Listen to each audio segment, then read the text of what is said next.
ఈరోజు ఈ కార్యక్రమం జరగడానికి కారణం ఏంటి అని మనం ఆలోచిస్తే, సంతోషి జీవితంలో దేవుడు ఏమిచ్చాడు? అందరూ చెప్పాలి, ఏమిచ్చాడు? సంతోషాన్ని ఇచ్చాడు. ఆ సంతోషానికి కారణం ఈరోజు మన అందరం ఇక్కడ కూడుకుని ఆ సంతోషంలో మనల్ని కూడా పాలు పంచుకునేటువంటి ఒక గొప్ప అవకాశాన్ని దేవుడి కుటుంబం ద్వారా మనకు అనుగ్రహించాడు.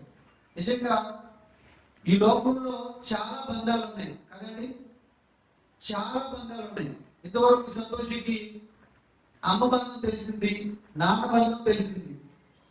ఆ తర్వాత స్నేహితురాలు ఎవరు, చాలా మంది ఉన్నారు. కుటుంబీకుల బంధం, అన్ని బంధాలు జీవితంలో చూసింది, సంతోషించింది. అన్ని బంధాలు అలాగే ఉన్నాయి. ఆ తర్వాత కొద్ది కాలం వచ్చేటప్పటికి తల్లిదండ్రులు సంబంధం చూసి, మంచి సంబంధం చూసి పెళ్లి చేశారు. భర్త బంధం కూడా ఉంది, మామి బంధం ఉంది, అత్తగారి బంధం ఉంది, అక్కడ కుటుంబీకుల బంధం ఉంది. అందరి బంధాలు ఉన్నాయి కదా, ఉన్నాయి. జీవితంలో అందరి బంధాలతో సంతోషంగా ఆనందంగా ఉంది. కానీ ఒక బంధం మీద ఆశ పుట్టింది. ఏ బంధం? తన బిడ్డ బంధం. ఆల్రెడీ ఇంటితో ఉంది, దేవుడితో ఉంది. కానీ తనకి ఏ ఆశ పుట్టింది? నాకు కూడా ఏ బంధం కావాలి? బిడ్డ బంధం కావాలి. బిడ్డ బంధం కావాలని ఆశపడ్డది. నేను అన్నాను, బిడ్డ విషయంలో కొంచెం 3 సంవత్సరాలు 4 సంవత్సరాలు 5 సంవత్సరాలు 3.5 అంటే ఇంచుమించుగా 4 సంవత్సరం వరకు పెద్ద ఆలోచించగలదు, 10 సంవత్సరాలు ఆలోచించగలదు. 2 సంవత్సరాల నుంచి నిజంగా చాలా ఆశపడుతున్నారు, చాలా బాధపడ్డారు. నిజంగా ఒక ముందుసారి అయితే చాలా సమస్య జరిగింది, ప్రాబ్లం జరిగింది. నిజంగా జరగకపోయినా పర్వాలేదు, దగ్గరకు వచ్చి చేయి రాజపుత్రులు ఎంత బాధంటే చెప్పండి. చాలా బాధ. తల్లికి ఆడపిల్లలు అయితే ఆ బాధ వర్ణాతీతం అంటారు. అంటే భరించలేదు, ఒకరికి చెప్పుకోలేదు బిడ్డ విషయంలో జరగడానికి జరిగినప్పుడు. కానీ దేవుడి కృపలో దేవుడిని అడిగి నిజంగా ఏదో వాడాలి, ఏదో చేయాలి అని ఆలోచించాడు. నిజంగా ఇన్ని ఆలోచించారంటే ఈ వయసులో బిడ్డ బంధం మీద ప్రేమ ఉందా లేదా? ఉంది.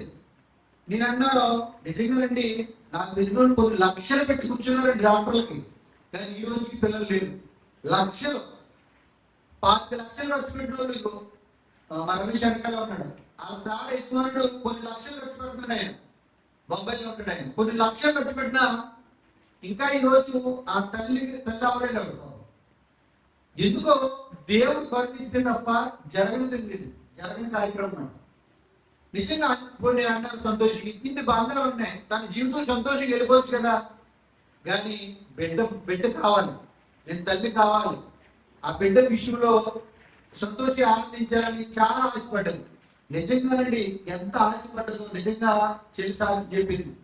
కన్నీళ్లు ప్రతి క్షణము కూడా ఆ సాక్షుల్లో మనం ఏంటన్నాం, నిట్టూర్పులు విడిచిందంట. ప్రతి క్షణము బిడ్డ చేతిలోకి వచ్చి వరకు కూడా ఒక్క డాక్టర్ కూడా ఓదార్చాడా, ఒక్క నర్సు కూడా ఓదార్చాడా, చుట్టుపక్కల హాస్పిటల్ ఎవరు ఓదార్చారండి? అందరూ భయపడ్డారు. అసలు ఆ టైంలో కావాల్సింది ఏంటి? ఓదార్పు. జరిగింది ఏదైనా జరుగుతుంది, ఓకే, ప్రమాదమే కావచ్చు, కానీ ఓదార్చాలి. కానీ ఓదార్చేది తండ్రి దేవుడి మాటలు తప్ప మనల్ని ఏమి ఓదార్చుంది. నిజంగా అందరూ అలా మాట్లాడితే గల కారణం ఏంటి సార్? మనం ఇంకా దేవుడి దగ్గరైపోవాలని అన్ని డైలాగ్ మనకి వినిపిస్తాడు దేవుడు. ఏ డైలాగ్ మనకి వినపడినా, ఎటువంటి భయంకరమైన మాట మనకి ప్రమాదకరమైన స్థలంలో ప్రమాదమైన మాటలు మనకి వినపడుతున్నప్పుడు మనం అనుకోవాలి, దేవుడు నాకు తోడున్నాడు అని. ఎందుకంటే డాక్టర్లు, అమ్మ నీకేం కాదు, బెడ్ కూడా క్షేమం ఉన్నాడు, ఒక నీరు చక్కగా ఉంది, అన్ని బాగున్నాయి అన్నట్టు అయితే అయిపోద్ది అని దేవుడు ఆలోచన చేయాలి. దేవుడు తలుచుకుంటామా?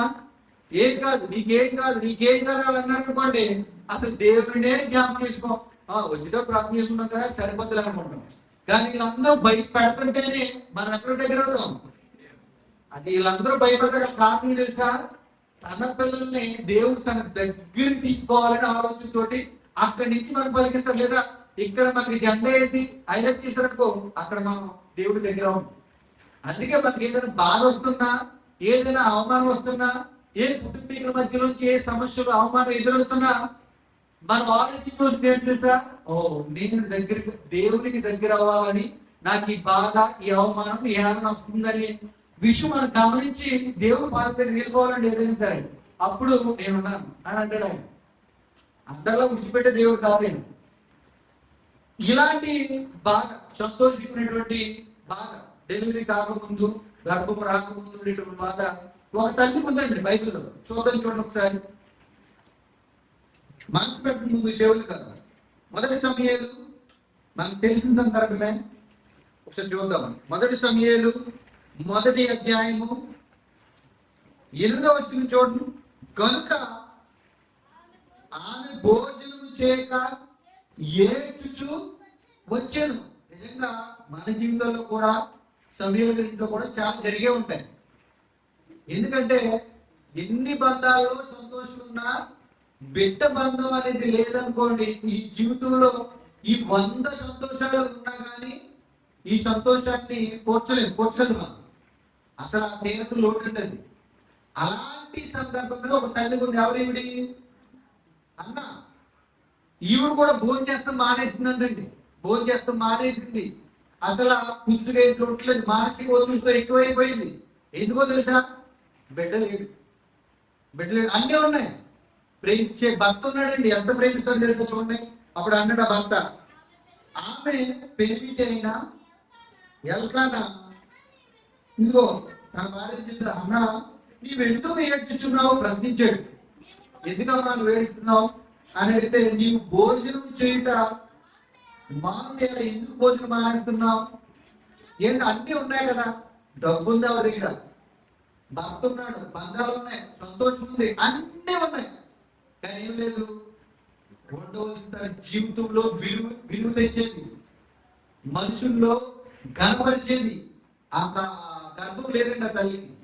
అందుకే అన్నం పెట్టలేదు, ఏడుస్తుంది. అన్నంలోకి ఏడుస్తుందా? అన్నం ఉండే ఏడుస్తుందా? అన్నం ఉండే ఏడుస్తుంది, కానీ పెట్టలేదు. చూడండి, ఎందుకు ఏడుస్తున్నావు అని చెప్తూ, నీకు మనోవిచారణ ఎందుకు కలుగుచున్నది? మనోవిచారణ అంటే ఇంకా మానసిక ఒత్తిడి. మనుషులతో మాట్లాడుతున్నా తెలియని బాధ లోపల వదులుతూనే ఉంటది. పైకి నవ్వుతూనే ఉంటారు, కానీ లోపల గుండెలో ఉన్న బాధ మనోవేదన వస్తూనే ఉంటుందండి. అది మనోవేదన కనబడుతుందా? కనబడదు. నవ్వుతారు పైకి, కానీ లోపల అలాగే ఉంటుందండి. చాలా అలాంటి దినాలు ఎందుకు చూసారో నాకు తెలియదు, కానీ ఉంటుంది బిడ్డల విషయం. ఎందుకంటే ఒక బంధాన్ని కావాలని కోరుకున్నప్పుడు బంధం కళ్ళ ముందు కనపడలేనప్పుడు ఆ బాధ అలా ఉండిపోద్ది. చూడండి, ఎందుకు ఏడుస్తున్నావు అని చెప్తే ఇక్కడ అన్నాడు మాట, ఇదిగో 10 మంది కుమారుల కంటే నేను నీకు విశేషమైన వాడును కానా అని ఆమెతో చెప్పుచు కొంచెం ఏమన్నాడు తెలుసా? 10 మంది పిల్లలతో సమానం కాదా? నేను అంత ప్రేమగా ఉంటలేదా? ఒక పిల్లోడిగా నీతో ఉంటలేదా? నేను ఒక భర్తగా ఉంటలేదా? ఒక నాన్నగా ఉంటలేదా? అన్ని పాత్రలు పోషిస్తున్నాడు ఎవరు? భర్త.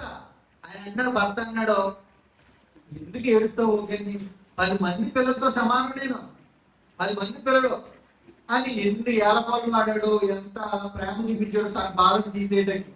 10 మంది పిల్లలు ప్రేమ చూపిస్తున్నా కానీ తనకి ఏదో ఉండిపోయి చెప్పండి, బిడ్డ విషయం అండి. తన నొప్పులు, తన బాధ, తన కళలో. ఒక స్త్రీకి పురుషుడు పెద్ద ఉంటాలో నాకు తెలియదు కానీ స్త్రీ సమాజంలోకి వెళ్ళి తలగా ఎత్తుకోవాలంటే కంపల్సరీగా కలుపుకోవడం కావాలండి. నిజంగా ఈ అధ్యాయంలో చెప్పండి, ఆవిడ సేవ తన చెల్లి చెప్పిన సాక్ష్యం అంతా ఇందులో కనబడుతుందండి.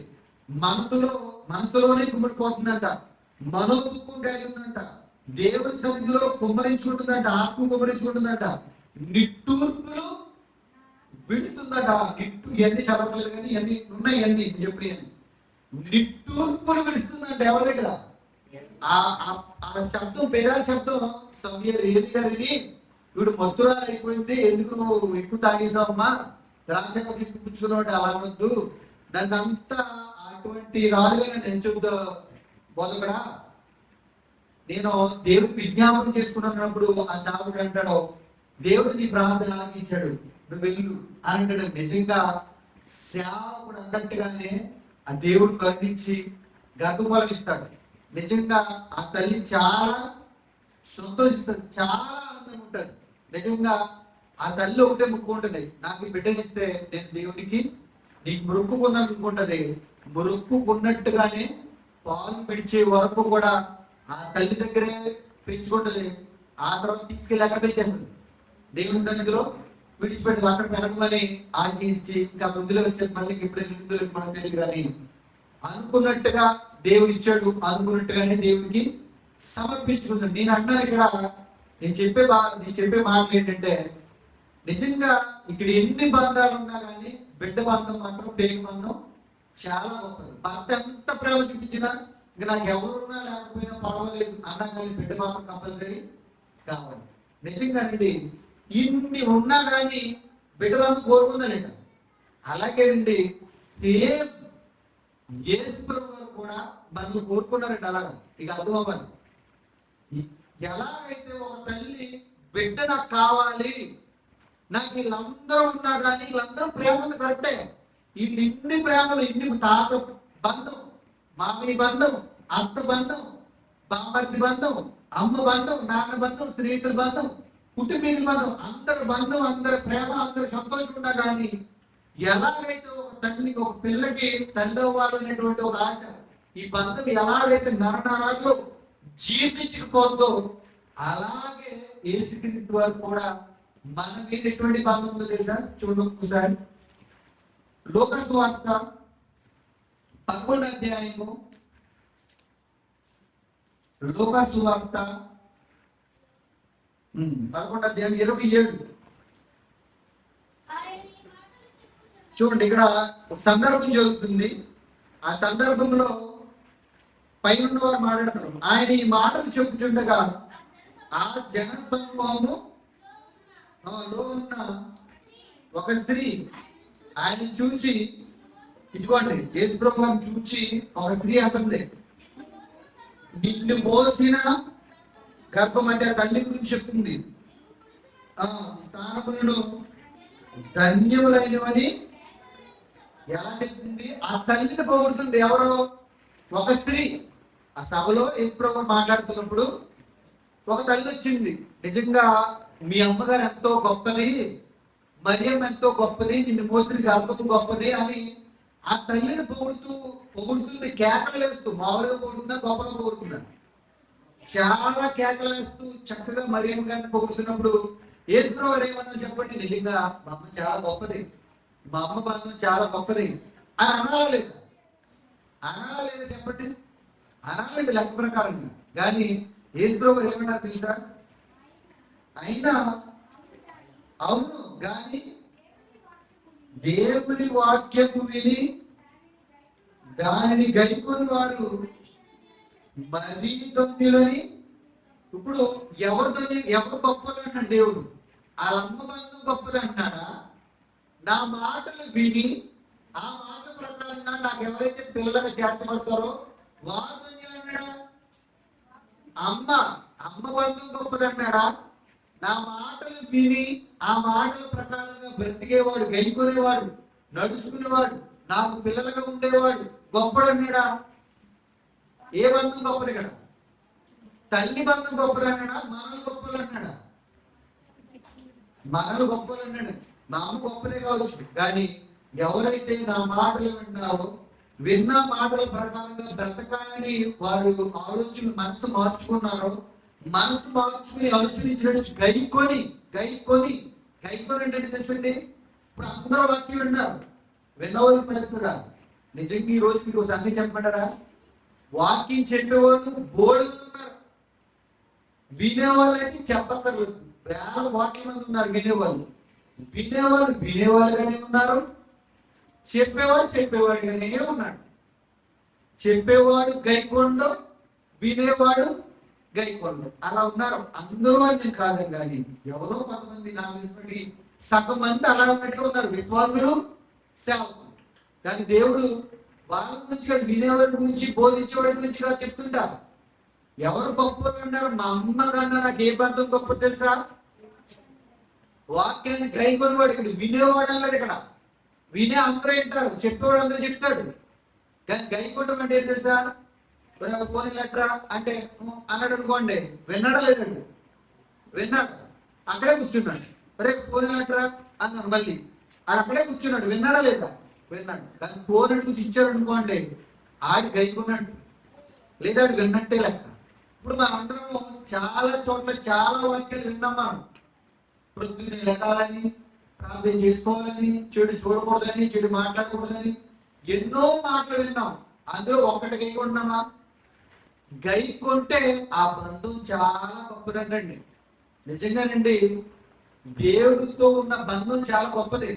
తన పిల్లలుగా మనం అయిపోతే చాలా గొప్పది. నిజంగా సంతోషికి పిల్లలు లేనప్పుడు చాలా బాధపడ్డది. తనతో పాటు ఉన్నవారు చాలా ఉన్నతంగా వెళ్ళిపోయారు, తనకన్నా ముందు వెళ్ళిపోయారు, అలాగే ఉండిపోయింది. కానీ ఆ లోటు తీరదేమని భయం. కానీ తీరిన తర్వాత ఈరోజు ఆ సంతోషాన్ని మనతో పంచుకున్నారు. నిజంగా ఈరోజు ఆ సంతోషం పట్టలేనంత సంతోషం నా బిడ్డకి, పట్టలేనంత ఆనందం కుటుంబానికి. ఏమున్నా లేకపోయినా పర్వాలేదు, అనుకున్న కోరిక నెరవేరిపోయింది. చాలా కాగా ఉంటారు. ₹1,00,00,000 లాంటి తగిలింది, బిడ్డకు బిడ్డలేదు. ఎలా ఉంటుంది? ఆనందమా? బాధ? వేల కోట్లు కలిగిన సంతోషం రాదండి. అలాగే అన్నాను, మనం ఒక 100 ప్రసంగాలు విన్నా దేవుడికి ఆనందమేమి రాదు. ఒక్క మాట అయినా మన హృదయంలో ఉండి, ఒక్క మాట అయినా హృదయంలో కాదు, ఒక్క మాట కూడా హృదయంలో వండుకోకుండా 99 మాటలు విని ఒక్క మాట కూడా వ్యతిరేకించిన బాధ్యతేవి. ఒక్క మాట అయినా ఉండాలని నన్ను, ఒక్క మాట కూడా ఉండకూడదు, ఉండకూడదు. 99 కాదు, 100కి 100 ఉండాలి. ఆజ్ఞ అతిక్రమ పాపమన్నాడా? ఆజ్ఞలు అతిక్రమ పాపమన్నాడా? ఒక్కటి తప్పలేను పాపమే అన్నాడు. అంటే నిజంగా దేవుడికి మనకున్న బంధం ఏదో ఈ రోజుతో ఉండేపోయి కాదండి. నిజంగా కొన్ని సంవత్సరాల తర్వాత ఏర్పడ్డ బంధం అది. నిజంగా అన్ని బంధాల కన్నా, అమ్మ బంధం కన్నా ఏ బంధానికి విలువ ఇస్తుందా? బిడ్డ తన బిడ్డకే ఇస్తుంది విలువ. నాన్న బంధం పుట్టుకతో వచ్చింది, కానీ ఆ అన్ని బంధాల కన్నా బిడ్డ విషయంలో ఆ బంధానికే ఎక్కువ విలువ ఇస్తుంది. మామి బంధాల కన్నా బిడ్డ విషయంలో బంధానికే ఎక్కువ విలువ ఇస్తుంది. అన్ని బంధాల కన్నా స్త్రీ తన కడుపు పుట్టిన బంధానికి ఎక్కువ విలువిస్తుంది. భర్త కన్నా ఎక్కువ బిడ్డ ముందు పడిపోయి అనుకోండి, పరిగెత్తి వెళ్తున్నారు ఎవరెవరు. బంధం అలాంటిది. నిజంగా చూడండి, ఏదైనా అన్నం తింటున్నప్పుడైనా భార్య భర్తలు ఇద్దరు బొమ్మలు ఏదైనా కూర్చోకుండా కూర్చుని చెరిపేసుకుంటాడు, అలిగేస్తున్నాడు అనుకోండి, దాన్ని ఎవరు లేస్తారు? నాన్న లేస్తారా? తల్లి లేస్తుందా? తల్లి లేస్తుంది. ఎందుకో బంధం అలాంటిదండి. ఏం చేస్తూ అన్నదంటే ఆ చేతితో తుడిసేస్తుంది, మొత్తం అంతా తుడిసి మళ్ళీ చూపెట్టి తింటేదని కాదు. లేదండి, బంధం అలాంటిది. పేక బంధం అలాంటిది, రక్త బంధం, దేవుడు ఏర్పరిచిన బంధం అలాంటిది. నిజంగా ఈ బంధాన్ని ఎవరు కలిపారండి? బంధాన్ని దేవుడు కలిపాడండి. ఆ తల్లి కూడా మనకు కూడా ఏమీ తెలియదు. మీరు ఇప్పుడు గుర్తుంచుకోండి, తల్లి చక్కగా నిద్రిస్తుంటే దేవుడికి కునుకు లేకుండా చేసినట్టు మనల్ని. ఈ బంధం, తల్లి బంధం తండ్రి బంధం కలపడానికి, తల్లిదండ్రుల బంధం కలపడానికి, తల్లి నిద్రపోతుంటే మనల్ని దేవుడు 9 నెలలు నిద్రపోకుండా, ఆయనకి కునుకు లేకుండా ఈ బంధాన్ని తయారు చేసి మన చేతిలో పెట్టాడు. ముందు ఆయన అరిచేతులతో చెక్కాడు మనల్ని. కానీ ఎందుకో ఆ విలువ మనకు తెలుస్తుందా? మన ఇష్టం వచ్చిన చూస్తాం, మన ఇష్టం వచ్చిన మాట్లాడతాం, మన ఇష్టం వచ్చిన వింటాం, మన ఇష్టం వచ్చిన బతుకుతాం. ఎందుకో తెలుసా? ఈ బంధం విలువ మనకి తెలియట్లేదు. దయచేసి నిజంగానండి, ఈ బంధాలు, మా అమ్మకి నాకున్న బంధం, నేను చనిపోతే మా అమ్మకి నాకున్న బంధం ఏమవుతుంది? తెగిపోద్ది. స్నేహితుడికి నాకున్న బంధం ఏమవుతుంది? తెగిపోద్ది. తల్లిదండ్రులకి పిల్లలకు ఉన్న బంధం ఏమవుతుంది? ఒకరోజు తెగిపోద్ది. ఏ బంధమైనా సరే భూమి మీద శరీర సంబంధమైన బంధాలు ఒకరోజు మరణంతోనో, లేదా ఆస్తుల ద్వారానో, లేదా అక్క చెల్లెలు బంగారం ముందు రమ్మనాన్న చనిపోయిన తర్వాత ఈ బంగారం పెంచుకునే విషయంలో, ఆస్తి విషయంలో తెగిపోతాయి. అక్క చెల్లెలు చూడ తెగిపోతా లేదా? బంగారం పంచుకునే విషయంలో, అన్నదమ్ములు ఆస్తులు పంచుకునే విషయంలో బంధం తెగిపోతా లేదా? తెగిపోద్ది. ఏ బంధాలైనా సమస్యను బట్టి, డబ్బును బట్టి, బంగారం బట్టి, కాలాన్ని బట్టి, బలాన్ని బట్టి, మరణాన్ని బట్టి తెగిపోతాయండి. ఈ బంధాలు నిజం కాదు. కానీ నిజం కాని బంధాల్లోనే ఎంత బందీ అయిపోతాయి. మనం మరణం అయిపోయిన తర్వాత కూడా తన కుటుంబాలను కూర్చోబెట్టుకునే బంధం ఒకటి ఉందండి మన పర్వతంలో. నిజంగా ఎంత ఎదురు చూస్తున్నాడు తెలుసా మన కోసం? దినమల్లా చేతులు చాపుతూ ఎదురు చూస్తున్నాడండి. ఎప్పుడు వస్తున్నాడు అనుకుంటారండి. ఎప్పుడు వస్తుందా నా కుమారుడు అని ఎదురు చూస్తారు. కానీ మనం ఈ జీవన వ్యాపారంలో పడిపోయి ఆటో గుడికే మానేస్తాం. నిజంగా దేవుడి సన్నిధి తప్పి ఒక టయానికే రాం. భార్య భార్య బంధంలో మునిగిపోయినాడు ఒకడు, భర్త బంధంలో మునిగిపోయినాడు ఒకడు, పిల్లల బంధంలో మునిగిపోయినాడు ఒకడు, వ్యాపార బంధంలో మునిగిపోయినాడు ఒకడు, లేదు చదువులో మునిగిపోయినాడు ఒకడు. ఇవన్నీ తాత్కాలికమైన బంధాలు. ఈ రోజు నుండి రేపు వెళ్ళిపోయే బంధాలకే నువ్వు ఇంతగా నీ ప్రాణాన్ని పెట్టేసి, నీ శ్రమను పెట్టేసి, నీ డబ్బును పెట్టేసి, నీ ఆరోగ్యాన్ని పెట్టేసి, పెట్టుబడిగా పెట్టేస్తే మరి నీకు ఆయనకున్న బంధం ఈ రోజు నిన్నటిది మొన్నటిది కాదండి. ఈ భూమి పుట్టక ముందే ఇచ్చే ఉన్న బంధమే చెప్పింది బైబిల్లో. జగత్తి పునాది వేయబడక ముందే నేను నిన్ను ఏర్పరచుకున్నాను. ఎప్పుడు ఏర్పరచుకున్నాను? భూమికి పునాది అంటే అప్పటి నుంచి ఉన్న బంధం మరణంతో విడిపోద్దా? విడిపోదండి. మరణంతో తెగిపోయే బంధం కాదండి మనది. దేవుడికి మనకున్న బంధం శాశ్వత కాలం ఉండిపోయే బంధం. ఈ శరీర బంధాలు ఇక్కడితో తెగిపోతాయి. కానీ తెగిపోయే బంధాలు ఇంత ప్రేమ ఉంటే తెగన బంధం కోసం ఆయన ఎదురు చూస్తున్నాడు చెప్పండి. నిజంగా బిడ్డ చేతికి వచ్చిన తర్వాత ఏంటంట, గర్భంలో ఉన్నప్పుడు కాళ్ళతో తన్నినా పర్వాలేదు, ఏంటి ఇక్కడ తన్నాడు, ఇక్కడ తన్నాడు, ఇక్కడ తన్నాడు అంటారు. కానీ అదే బిడ్డకి గడ్డ వచ్చిన తర్వాత మళ్ళీ వెళ్తాడు ఎక్కడ? గుడ్ల మీద తొంతాడు. ఈ బిడ్డలో గ్యారంటీ కాదు. చిన్నప్పుడు ఎత్తుకున్నప్పుడు మొహం మీద తొంతాడు బిడ్డ, అమ్మని కానీ నాన్న కానీ ఇక్కడ తన్ని ఇక్కడ తన్ని ఇక్కడ తన్ని తన్నించుకుంటారు. కానీ అదే అలవాటు అవుతున్నాడు. అదే అలవాటు కొంచెం నిజంగానే తొందుతాడు. నిజంగా అప్పుడు చూడండి గుడ్డుకోవాలి అలవాటు తెలుసా? తట్టుకోలేండి తండ్రి. ఒక బిడ్డ వీడికి ఏమున్నా లేకపోయినా పర్లేదు, ఆస్తి లేకపోయినా ఏమి లేకపోయినా, వాటి నష్టం వ్యాపారం వచ్చిన ఏమొచ్చినా పర్లేదు, కానీ బిడ్డ ఒక మాట అన్న తండ్రిని, లేదు బిడ్డ ఎదురు తిరిగిన తండ్రికి అంతకు మించి బాధ ఇంకోటి ఉండదండి. కానీ రోజు మన కన్న తండ్రికి మనం మిగిల్చే బాధ ఏం తెలుసా?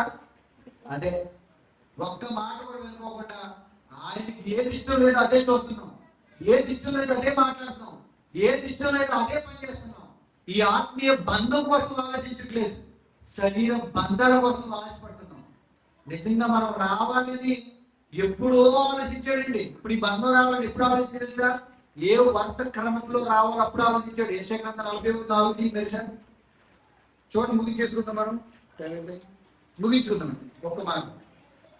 యెషయా 40:4 చూడండి. ఆది నుండి మానవ వంశములను పిలిచిన వాడైన యెహోవాను, ఏంటి ఆది నుండి పిలిచాడంట. ఆది నుండి. ఇప్పుడు ఈ బిడ్డ రావాలంటే, సంతోషికి కుమారుడు రావాలంటే ఆయన ఎప్పుడు పెట్టాడు బిడ్డని? ఆదిలో పెట్టాడు. ఇప్పుడు పెట్టాడు కాదండి, ఆదిలోనే ఆదాములోనే పెట్టాడు బిడ్డని.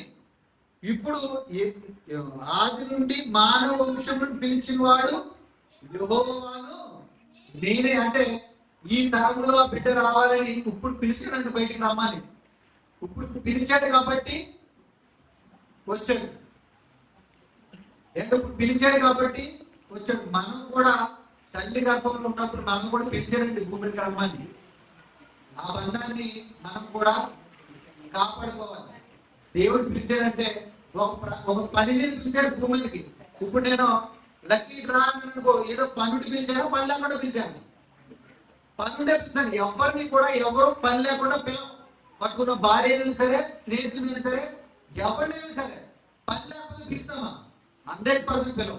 ఇప్పుడు దేవుడు కూడా భూమి మీదకి మనల్ని పిలిచాడు, గర్భంలోంచిరా అని అంటే ఏదో పని ఉందా లేదా భూమి మీద? మనకి ఏదో పని ఉందండి. అది జీవన వ్యాపారం కోసం పని కోసం. అది అన్ని జనులు కూడా చేస్తున్నారు. ఇది కంపల్సరీ పని చేసుకోవాలి. అన్నీ దొరుకుతుంది అట్లేదు, పని చేసుకోవాలి. కానీ దేవుడు ఏ పని భూమి మీద పెట్టడం వాళ్ళని పిలుస్తుంది. అందుకే ఆయన సక్రియలు ప్రకటించడం కంటే వాక్య సంబంధమైన పనులు చేయడం మనం భూమి మీద పిలిచాడు. పుట్టుకు పేరు ఎందుకు వస్తున్నాం భూమికి? కుటుంబాన్ని పట్టుకోవడం కాదు, ఈ కుటుంబాన్ని దేవునితో పట్టడం, దేవునితో ఉంటాయి. ఏంటి ఈ బంధాలు గొప్పవి కాదు, గొప్పవే కానీ కొద్ది కాలం ఉంటాయి. దేవునితో ఉండే బంధం చాలా గొప్పలేదు. నిజంగా అంటాడు 1 Thessalonians 5:10 అంటాడు. ఏమంటాడు తెలిసిండు? మీరు నిద్రపోయినను వెలుగుగా ఉండేను నాతోనే ఉండాలంటాడు. 1 Thessalonians 5:10 అంటాడు. మీరు నిద్రపోయారా? నాతోనే ఉండాలి. మీరు వెలుగుగా ఉన్నారా? నాతో ఇలా అంటే బంధం ఏం చూపించండి, ఒకటి చూపించండి. ఏ భర్త కూడా అనలేడు ఇలాగా, రాత్రి పనులు నాతో ఉండాలి. ఒక స్నేహితుడు కూడా అనలేడండి, ఒరే ఇచ్చి మన ఇద్దరు కలిసిపోవాలా అని ఎవరు అనలేడు. ఒక సమయం వచ్చినప్పటికి బాయ్ బ్రో అంటాడు అంతే.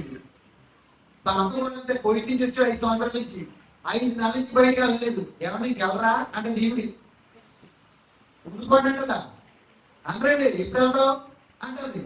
అదేంటి అవసరం లేదు, 5 నెలలు చాలు, మళ్ళీ ఏదో ఒకటి సంపాదించుకురా. భర్త ఏమంటాడు, భార్య ఏమంటాడు, ఒరే అమ్మవాడి ఇంట్లో ఎందుకురా, బయటకు ఆడుకో అంటారు తల్లి బిడ్డని.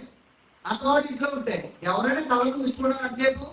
కానీ దేవుడు ఏమన్నాడు తెలుసా, నువ్వు నిద్రపోయినను నాతోనే ఉండాలి, నువ్వు మెలుగుగా ఉండను. ఏంటి ఇలాంటి బంధం ఏం చెప్పండి మన భూమి మీద. లేదు నిజంగానండి, ఇన్ని తప్పులు చేస్తున్నా, మనలో ఒక మంచితనం లేకపోయినా, దేవుడి కోసం బ్రతకపోయినా, దేవుడు నాకు కావాలరా, మీరు ఇలా ఉండండి ఇలా ఉండండి ఇలా ఉండండి ఎన్నో మాటలు సేవకులు తెలియపరుస్తున్నా. నిజంగా ఆయన మనమంటే ఎంత పిచ్చి ప్రేమ ఒకసారి ఆలోచించి మాటలు బట్టి. నిజంగా ఆయన ప్రేమ, ఆయన బంధం మనకు అర్థమైతే అసలు ఈ లోకంలో దేని కోసం పట్టించుకోండి. ఎవడు ఏది అన్నాడు, నన్ను ఎవరు ప్రేమించట్లేదు, నాకేమి చేయాలి, అసలు ఏం కాదు. ఊపిరి ఉంది, దేవుడి కోసం ఏం చేయాలి అంతే. ఏ ఊపిరున్నా లేకపోయినా, డబ్బున్నా లేకపోయినా, అందరూ ఉన్నా లేకపోయినా రోజు వెళ్ళిపోతాం. శాశ్వత కాలం ఉండే బంధం అది కనుక నిజంగా ఏ స్వార్థం లేకుండా ప్రేమించే బంధం అదండి. నిజంగా ఈ బంధాల్లో స్వార్థంతోనే ప్రేమిస్తాం మనం. ఏదో ఒక స్వార్థం ఉంటుంది, కుళ్ళు ఉంటుంది, కుట్ర ఉంటుంది, అసూయ స్వార్థం ఉంటుంది. అయినా ఈ బంధాలు కావాలనుకున్నాం. నిజంగా ప్రేమ, దయ, జాలి, కరుణ, కటాక్షం అన్ని కలిగి ఉన్న బంధం అంటే ఆత్మీయ బంధం. మనం ఇన్ని తప్పులు చేస్తాం, ఇంకా కావాలని కోరుకుంటున్న బంధం. నిజంగా ప్రేమను ఎలా చెప్పగలని చెప్పండి. ఎంత దేవుడు మనం ఇంత ప్రేమని చెప్పడం లేదండి, మన జీవితకాలం సరిపోదు. ఇంత ఎలా ప్రేమించడం అన్ని మాటలు దేవుడి ప్రేమను మాట్లాడుకోవాలి. దయచేసి మనందరం కూడా మరణంతో తెగిపోయే బంధం కాదు. మనం ఈ కుటుంబాలకు కూడా తెగిపోయే బంధాలు కాదు, లోక సంబంధాలు అయితే తెగిపోతాయి బంధాలు. ఈ సంఘంలో చేరిన కుటుంబాలు ఎక్కడైతే ఇలా కూర్చుని ఉన్నామో ఈ బంధాలన్నీ మళ్ళీ ఎక్కడ కలుస్తాయి? పరలోక రాజ్యంలో, దేవుని సన్నిధిలో, దేవుని సమ్ముఖమందు అందరూ సంతోషంగా దేవుడితో సమయంలో చిన్న అన్న అందరంటే అక్కడ కలుసుకుంటే నిజంగా బాధలు లేని బంధం అండి, కష్టాలు లేని బంధం, అసలు అవమానం లేని బంధం, రోగాలు లేని బంధం, పని లేని బంధం, దేవుడిని మిచ్చి కనపరిచిన బంధం. ఆ బంధంలోకి వెళ్ళిపోవాలంటే ఉన్న బంధాల మీద ప్రేమ తగ్గించుకుని, ఉండవలసిన బంధం మీద ప్రేమ పెంచుకుని దేవుల్లో మనం ఉండిపోవాలని మరి మీకు తెలియపరుస్తూ మరి నా మాటలు ముగిస్తున్నాను. ప్రార్థన చేసుకున్నాను.